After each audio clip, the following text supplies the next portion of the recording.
السلام علیکم ورحمۃ اللہ وبرکاتہ۔ حضرات گرامی، حج اسلام کے 5 بنیادوں میں سے ایک اہم ترین بنیاد ہے۔ جو شخص اس فریضے کو خوشدلی کے ساتھ میں احکام کی رعایت رکھتے ہوئے انجام دیتا ہے، اللہ کے رسول صلی اللہ علیہ وسلم نے اس شخص کا احترام کرنے کا، اس کا اکرام کرنے کا حدیث پاک کے اندر حکم دیا ہے۔ حدیث کی ایک مشہور کتاب ہے مسند احمد، اس کے اندر ایک حدیث آتی ہے، حدیث نمبر 5371 5371 عن عبداللہ بن عمر رضی اللہ تعالیٰ عنہ قال قال رسول اللہ صلی اللہ علیہ وسلم اذا لقیت الحاج فسلم علیہ وصافعہ ومرہ ان یستغفر لک قبل ان يدخل بیتہ فإنہ مغفور لہ او کما قال نبی صلی اللہ علیہ وسلم۔ جب کسی حاجی سے ملاقات ہو جائے، جب وہ حج سے فارغ ہو کر آ جائے، تو اللہ کے رسول صلی اللہ علیہ وسلم نے حکم دیا کہ سب سے پہلے اس کے سلام کے انتظار میں مت رہو، بلکہ فسلم علیہ، تو اس کو سلام کرو، اور اس کے بعد میں آگے بڑھ کر اسے مصافحہ کرو۔ اور اس کے بعد آپ صلی اللہ علیہ وسلم نے حکم دیا وَمُرْهُ أَن يَسْتَغْفِرَ لَكَ قَبْلَ أَن يَدْخُلَ بَيْتَهُ، اس حاجی کو جو حج کر کے آیا ہوئے اس چیز کا حکم دیں کہ حاجی صاحب آپ میرے لیے دعائیں مغفرت کریں۔ کب؟ اگر ایئرپورٹ میں ملاقات ہوتی ہے، یا بس اسٹینڈ میں ملاقات ہوتی ہے، یا کسی اور جگہ پر ملاقات ہوتی ہے، آپ اس انتظار میں نہ رہیں، وہ اپنے گھر جائیں گے، اپنے ضروریات سے جو فارغ ہوں گے، اس کے بعد میں مسجد آئیں گے، اس کے بعد ہم ان سے ملاقات کریں گے، مصافحہ کریں گے اور ان سے دعا کی درخواست کریں گے۔ نہیں، بلکہ آپ صلی اللہ علیہ وسلم نے ارشاد فرمایا کہ اس کے گھر کے اندر داخل ہونے سے پہلے جدھر بھی ملاقات ہو اس سے مغفرت کی دعا کی درخواست کرو۔ کیوں؟ فَإِنَّهُ مَغْفُورٌ لَهُ، اس لیے کہ یہ ایسی مبارک ہستی ہے کہ اللہ تبارک و تعالی نے اس حج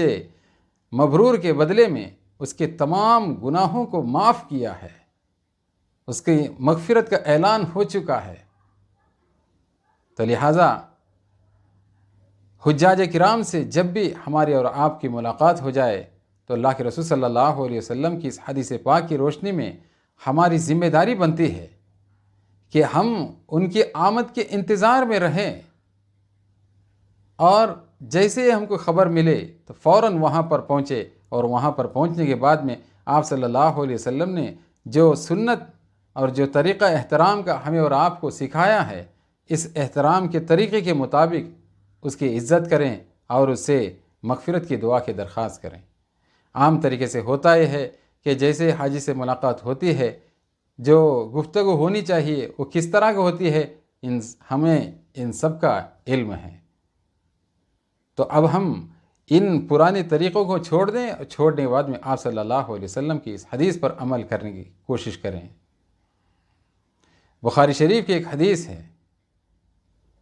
باب من قال ان الایمان هو العمل، اس کے تحت میں امام بخاری رحمۃ اللہ علیہ نے ایک حدیث کو نقل کیا ہے۔ عن ابی ہریرہ رضی اللہ تعالیٰ عنہ ان رسول اللہ صلی اللہ علیہ وسلم سئل ای العمل افضل قال ایمان باللہ ورسولہ قیل ثم ماذا قال الجہاد فی سبیل اللہ قیل ثم ماذا قال حج مبرور او کما قال النبی صلی اللہ علیہ وسلم۔ حضرت ابو ہریرہ رضی اللہ تعالیٰ عنہ فرماتے ہیں کہ اللہ کے رسول صلی اللہ علیہ وسلم سے اس بارے میں معلوم کیا گیا کہ اللہ کے نزدیک سب سے زیادہ پسندیدہ اور محبوب عمل کون سا ہے؟ تو آپ صلی اللہ علیہ وسلم نے ارشاد فرمایا اللہ اور اس کے رسول صلی اللہ علیہ وسلم کے اوپر ایمان لے کے آنا۔ پھر آپ سے معلوم کیا گیا پھر اس کے بعد کون سا عمل اللہ کے نزدیک سب سے زیادہ پسندیدہ ہے؟ تو آپ صلی اللہ علیہ وسلم نے ارشاد فرمایا کہ الجہاد فی سبیل اللہ، اللہ کے راستے میں جہاد کرنا۔ پھر آپ صلی اللہ علیہ وسلم سے معلوم کیا ہے کہ اللہ کے رسول اس کے بعد اللہ کے نزدیک سب سے زیادہ پسندیدہ عمل کون سا ہے؟ تو آپ صلی اللہ علیہ وسلم نے ارشاد فرمایا کہ حج مبرور، یعنی وہ حج جو مقبول ہو، یہ اللہ کے نزدیک سب سے زیادہ پسندیدہ ہے۔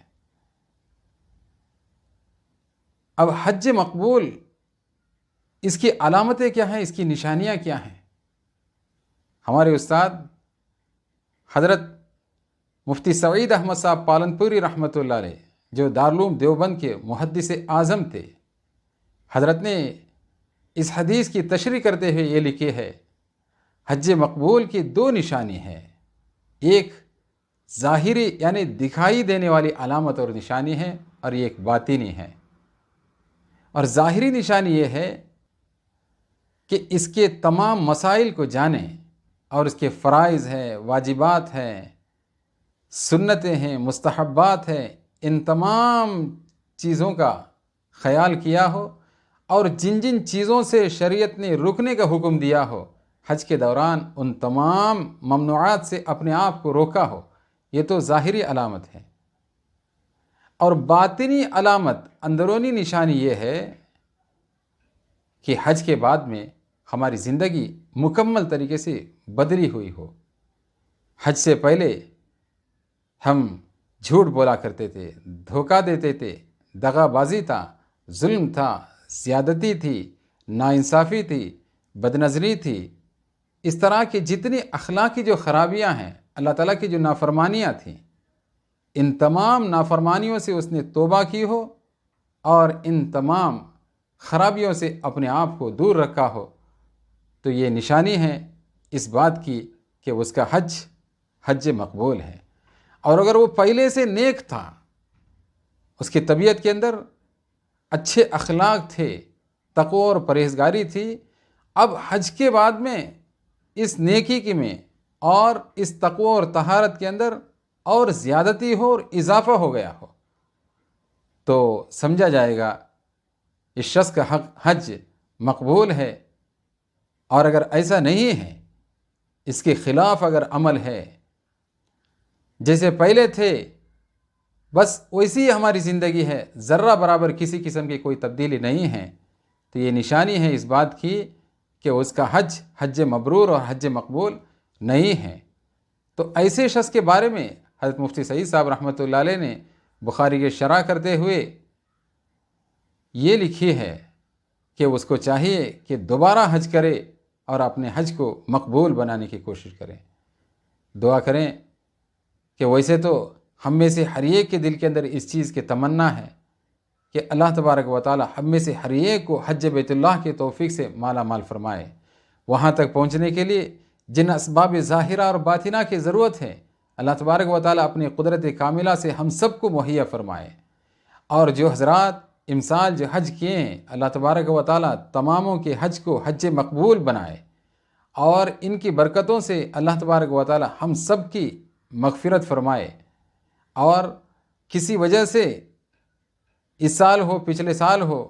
دنیا کے مختلف ممالک سے بڑی تعداد میں حجاج کرام وہاں پر حاضر ہوتے تھے، لیکن حاضر نہیں ہو سکے۔ اللہ تبارک و تعالی حالات کو سازگار کرے، اور جو وبائیں